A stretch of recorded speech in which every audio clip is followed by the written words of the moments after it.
नमस्कार मित्रों। आइए आज हम लोग एक बहुत ही महत्वपूर्ण विटामिन के विषय में जानकारी प्राप्त करते हैं, जिसे कहते हैं विटामिन डी। ये किस प्रकार से बनता है, ये किस प्रकार इसका एक्टिवेशन होता है, किस प्रकार से ये शरीर में कार्य करता है, इन्हीं की चर्चा हम लोग आज इस वीडियो में करेंगे। एक बहुत ही रोचक तथ्य है, विटामिन डी को हार्मोन कहा जाता है। तो ये अकेला विटामिन है जिसे हार्मोन की संज्ञा दी गई है। क्या आप बता सकते हैं ऐसा क्यों होता है कि विटामिन डी एक हार्मोन है, न कि प्योर विटामिन? वास्तव में ऐसा इसलिए होता है क्योंकि विटामिन्स हमारे शरीर में सिंथेसाइज नहीं होते, जबकि हार्मोन्स का सिंथेसिस हमारे अपने ही शरीर में होता है। क्योंकि विटामिन डी सभी विटामिन्स में एक अकेला विटामिन है जो शरीर के अंदर जिसकी सिंथेसिस की जाती है, इसीलिए इसे विटामिन डी को ना कहकर एक्चुअली इसको हार्मोन डी कहना चाहिए। तो अब समझते हैं कि विटामिन डी की सिंथेसिस बॉडी में किस प्रकार से होती है। बॉडी के अंदर बनने वाला कोई भी पदार्थ जिसको कहते हैं डी नोवो, मतलब शरीर के अंदर ही जिसका निर्माण हो रहा है, डी नोवो सिंथेसिस, यह स्किन में अल्ट्रावायलेट रेज की प्रेजेंस में होती है। स्किन की सेल्स में जो डिहाइड्रो 7 डिहाइड्रो कोलेस्ट्रॉल है, वह अल्ट्रावायलेट रेज की प्रेजेंस में विटामिन डी बनाता है। तो इस प्रकार से हमारी स्किन पे ही जब सन रेज पड़ती हैं तो सन रेज में उपस्थित अल्ट्रावायलेट रेज इस 7 डिहाइड्रो कोलेस्ट्रॉल को विटामिन डी में कन्वर्ट करती है। अच्छा, ऐसा नहीं कि यह केवल एनिमल बॉडी में ही बनता है, मैमल्स में ही बनता है। वास्तव में यह सिंथेसिस प्लांट्स में भी होती है। जिस प्रकार एनिमल्स में जो बनता है विटामिन डी, उसे विटामिन डी 3 कहते हैं, उसी प्रकार प्लांट्स में बनने वाले इस विटामिन को विटामिन डी 2 कहते हैं। तो प्रो विटामिन डी 3 जो स्किन में है, उससे विटामिन डी 3 का निर्माण होता है, जबकि प्लांट्स में जो प्रो विटामिन डी 2 है, उससे विटामिन डी 2 का निर्माण होता है। प्लांट्स में मुख्यतः ईस्ट और फंगाई इसका निर्माण करते हैं। अब इसका केमिकल स्ट्रक्चर हम लोग थोड़ा सा तो समझ ही चुके हैं कि 7 डिहाइड्रोकोलेस्ट्रॉल यह है जिसको प्रो विटामिन डी 3 कहते हैं एनिमल बॉडी में, स्किन में, और इससे कोलीकैल्सीफेरॉल बनता है। 7 डिहाइड्रोकोलेस्ट्रॉल से कोलीकैल्सीफेरॉल। जबकि हम जानते हैं कोलेस्ट्रॉल एक एनिमल प्रोडक्ट है, यह प्लांट बॉडी में नहीं मिलता। तो इसी तरह का जो स्टेरॉयड मॉलिक्यूल जो प्लांट्स में मिलता है उसे कहते हैं अर्गोस्टेरॉल। तो 7 डिहाइड्रोकोलेस्ट्रॉल एनिमल बॉडी में और अर्गोस्टेरॉल प्लांट बॉडी में, यह कन्वर्ट होता है सनलाइट की अल्ट्रावायलेट रेज के प्रेजेंस में अर्गोकैल्सीफेरॉल। तो एनिमल बॉडी में कोलीकैल्सीफेरॉल और प्लांट बॉडी में अर्गोकैल्सीफेरॉल, जिसको विटामिन डी 2 कहते हैं। तो अब ये विटामिन डी 2 या विटामिन डी 3 जो भी बने हमारे, अगर विटामिन डी 2 प्लांट बॉडी में बना हो जिसको हमने इंजेस्ट किया, हमारी बॉडी में आ गया, तो मैमल्स की बॉडी में विटामिन डी 3 चाहे वो अपना बना हो, चाहे विटामिन डी 2 उन्होंने प्लांट सोर्स से प्राप्त किया हो, यह दोनों जाके बॉडी में एक्टिवेट होते हैं। एक्टिवेट कहाँ होते हैं? जो साइटोक्रोम P450 एंजाइम्स हैं, वह इनका हाइड्रोक्सिलेशन करते हैं। तो एक्टिवेशन के प्रोसेस साइटोक्रोम P450 एंजाइम्स के द्वारा होता है, हाइड्रोक्सिलेशन की प्रक्रिया से होता है। यह 2 स्टेप्स में होता है। पहला स्टेप लिवर में जो 25 हाइड्रोक्सिलेशन होता है, जिसमें हाइड्रोक्सिल ग्रुप जो है 25th पोजीशन पे जुड़ता है, और दूसरा हाइड्रोक्सिलेशन 1 पोजीशन पे। तो पहला लिवर में 25 पोजीशन पे, दूसरा किडनीज में 1 पोजीशन पे। तो पहला जो लिवर में 25 हाइड्रोक्सिलेशन होने से अब जो कंपाउंड बनता है उसे कहते हैं 25 हाइड्रोक्सी विटामिन डी।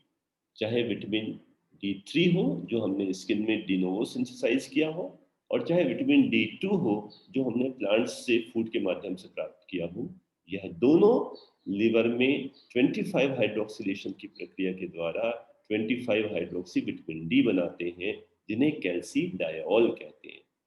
डायोल 2 है जिसमें, और जब यह किडनी में पहुंचता है, किडनी में इसका 1 अल्फा पोजीशन पर हाइड्रोक्सिलेशन होता है दोबारा। तो किडनी में जब दोबारा हाइड्रोक्सिलेशन होता है, इसे कैल्सी ट्रायोल कहते हैं। 1 और 25 पहले ही हो चुका था, तो 125 डाई हाइड्रोक्सी विटामिन डी। तो इस प्रकार से विटामिन D2 प्लांट सोर्स का या vitamin D3 de novo synthesis का, यह दोनों पहले एक्टिवेशन के बाद कैल्सिडायोल या 25 हाइड्रोक्सी विटामिन डी और दूसरे हाइड्रोक्सिलेशन के बाद कैल्सिट्रायोल या 125 डाईहाइड्रोक्सी विटामिन डी बनाते हैं। अब इसमें जो पहला हाइड्रोक्सिलेशन लिवर में है, यह इसकी कोई खास रेगुलेशन नहीं होता। इसका कार्य सिर्फ इतना है कि ये बॉडी में 25 हाइड्रोक्सी विटामिन डी की लेवल्स को रेगुलेट करता है। वास्तव में ये 25 हाइड्रोक्सी विटामिन डी ही है जो हमारे शरीर में सर्कुलेट होता है ब्लड में। तो यदि हम ब्लड में जो कॉमनली मेजरमेंट करते हैं विटामिन डी का, वह हम लोग इसी 25 हाइड्रोक्सी विटामिन डी का करते हैं। और यह फॉर्म जो मेन सर्कुलेटिंग फॉर्म है, इसकी मात्रा का निर्धारण लिवर के द्वारा होता है। इसका बहुत ज़्यादा रेगुलेशन नहीं होता। लेकिन जो दूसरा एक्टिवेशन है जो किडनीज में होता है 1 अल्फा हाइड्रोक्सिलेशन के द्वारा, यह बहुत ही हाईली रेगुलेटेड प्रोसेस है। यह क्योंकि 125 डाईहाइड्रोक्सी विटामिन डी ही वास्तव में एक्टिव विटामिन डी है जो जाके विटामिन डी रिसेप्टर से मिलके काम करता है। तो इसका रेगुलेशन बहुत आवश्यक है, क्योंकि इसकी मात्रा अगर ज़्यादा हो गई तो यह हमारी सारी कैल्शियम मेटाबॉलिज्म को गड़बड़ा देगा। तो इसके रेगुलेशन के लिए कुछ इसको बढ़ाने वाले फैक्टर्स हैं, जैसे पैराथॉर्मोन। पैराथॉर्मोन हमारे विटामिन डी के एक्टिवेशन के लिए बहुत इंपॉर्टेंट है। इस 1 अल्फा हाइड्रोक्सिलेशन के लिए जो किडनीज की प्रॉक्सिमल कन्वोल्यूटिव ट्यूब्यूल्स में होता है, इसके लिए सबसे इंपॉर्टेंट सोर्स है पैराथायरॉयड हार्मोन। पैराथायरॉयड हार्मोन की प्रेजेंस में ही यह कन्वर्जन हो पाता है। यदि पैराथायरॉयड हार्मोन ना हो हाइपोपैराथायरिज्म में, तो 125 डाईहाइड्रोक्सी विटामिन डी या कैल्सिट्रियोल का फॉर्मेशन भी घट जाएगा। तो विटामिन डी की एक्टिविटी, क्योंकि यही एक्टिव विटामिन डी है, कम हो जाएगी। इसके अलावा विटामिन डी का काम क्या है? विटामिन डी का कार्य है शरीर में कैल्शियम और कुछ हद तक फास्फोरस की मात्रा को रेगुलेट करना, मुख्यतः कैल्शियम और फास्फोरस। तो यदि कैल्शियम और फास्फोरस यह कम होने लग जाएंगे तो इनकी कमी भी इस 1 अल्फा हाइड्रोक्सिलेशन की प्रक्रिया को बढ़ा देगी। तो कैल्शियम लो होने पर, फास्फोरस लेवल कम होने पर 1 अल्फा हाइड्रोक्सिलेशन बढ़ जाएगा और 125 डाईहाइड्रोक्सी विटामिन डी की सिंथेसिस बढ़ जाएगी। इसके विपरीत यदि कैल्शियम हाई हो रहा है, यदि फास्फोरस हाई हो रहा है, तो यह 1 अल्फा हाइड्रोक्सिलेशन को कम करके 125 डाईहाइड्रोक्सी विटामिन डी की सिंथेसिस को घटा देते हैं। इसके अलावा 125 डाईहाइड्रोक्सी विटामिन डी या कैल्सिट्रियोल ये स्वयं भी अपनी सिंथेसिस को फीडबैक मैकेनिज्म के द्वारा रेगुलेट करता है। यदि इसकी मात्रा ज़्यादा बन गई तो यह 1 अल्फा को सप्रेस कर देगा, जिससे फर्दर फॉर्मेशन रुक जाएगा। तो इस प्रकार से कैल्शियम, फास्फोरस और विटामिन डी ये तीनों 1 अल्फा हाइड्रोक्सिलेशन को नियंत्रित करते हैं। जब इन तीनों की मात्रा बढ़ने लग जाती है तो 1 अल्फा हाइड्रोक्सिलेशन कम हो जाता है। एक्सटर्नल फैक्टर जो है वो है पैराथॉर्मोन। पैराथॉर्मोन इस एक्टिवेशन के लिए इंपॉर्टेंट है। तो मित्रों, होता क्या है? जैसे ही कैल्शियम कंसंट्रेशन बॉडी में बढ़ने लगती है, कैल्शियम फीडबैक डालता है पैराथायरॉयड हार्मोन पे। पैराथायरॉयड हार्मोन सिक्रीशन रुक जाता है। पैराथॉर्मोन कन्वर्ट कराता है 25 हाइड्रोक्सी विटामिन डी को 125 डाईहाइड्रोक्सी विटामिन डी में। तो जब पीटीएच कम हुआ तो 125 हाइड्रोक्सी डाईहाइड्रोक्सी विटामिन डी की सिंथेसिस भी कम हो जाती है, और इसके साथ ही कैल्शियम लेवल जो विटामिन डी बढ़ा रहा था उसका बढ़ना रुक जाता है। अब एक कार्य और भी होता है, जब हमें 125 डाईहाइड्रोक्सी विटामिन डी की सिंथेसिस कम करनी है, कैल्शियम लेवल कम करना है और ज़्यादा 125 बन चुका है, तो पीटीएच साथ साथ एक और काम करता है कि पीटीएच के सेपरेशन से 1 अल्फा हाइड्रोक्सिलेशन तो कम हो गया, लेकिन 24 हाइड्रोक्सिलेशन जो वास्तव में इनएक्टिवेशन का प्रोसेस है वो बढ़ जाता है। तो जो ज़्यादा हार्मोन बन चुका है वो साथ साथ मेटाबोलाइज हो जाता है। जो 25 हाइड्रोक्सी विटामिन डी है वो 125 डाईहाइड्रोक्सी विटामिन डी में ना कन्वर्ट होके मेटाबोलाइज हो जाता है। तो कैल्शियम लेवल बढ़ने पर पीटीएच सप्रेस हुआ, उससे 125 डाईहाइड्रोक्सी विटामिन डी सप्रेस हुआ, मेटाबॉलिज्म उसकी बढ़ गई और कैल्शियम लेवल का बढ़ना रुक गया। इसके विपरीत कैल्शियम लेवल अगर कम हो रहा है तो यह नेगेटिव फीडबैक पीटीएच पे डालता है, पीटीएच बढ़ जाता है, वो 125 डाइहाइड्रोक्सी विटामिन डी की सिंथेसिस को बढ़ा देता है, जिससे ज़्यादा से ज़्यादा कैल्शियम डाइट से एब्जॉर्ब होता है और सीरम कैल्शियम लेवल्स बढ़ने लग जाते हैं।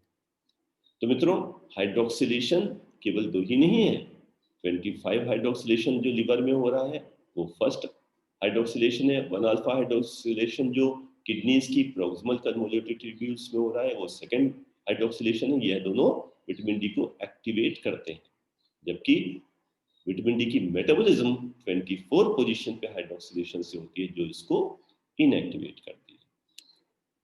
तो आइए एक बार इस पूरी प्रक्रिया को रिवाइज कर लेते हैं।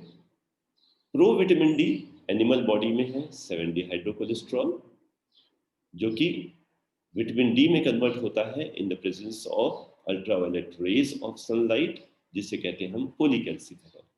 जबकि प्लांट बॉडी में प्रो विटामिन डी 2 है अर्गो कोलेस्ट्रॉल और या अर्गोस्टेरॉल, जो कि कन्वर्ट होता है अर्गो कैल्सिफेरॉल में विटामिन डी 2 में।